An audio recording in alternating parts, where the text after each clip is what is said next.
The government's revealed its plan to get tough with Auckland Council to try and cool the red-hot housing market.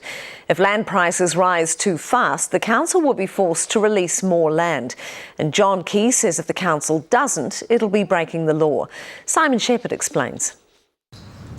Auckland's bursting at its council-set city limits. The average section now costs $450,000. So the government's going to force some rezoning. And if the land price is going up too quickly, they have to amend their plans to release enough land. And if they don't do that, they'll breach the law. Doing his post-budget rounds, John Key said the forthcoming national policy statement on housing will reveal what kind of price rise will trigger the release.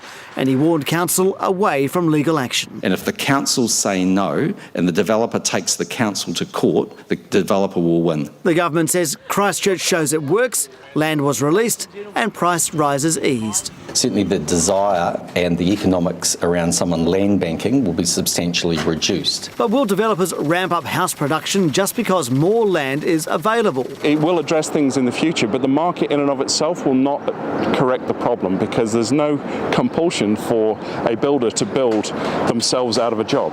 John Tukey says a developer's hand will have to be forced. The obvious way ahead is to use it or lose it and actually give very, very delimited time bars on when it has to be used by.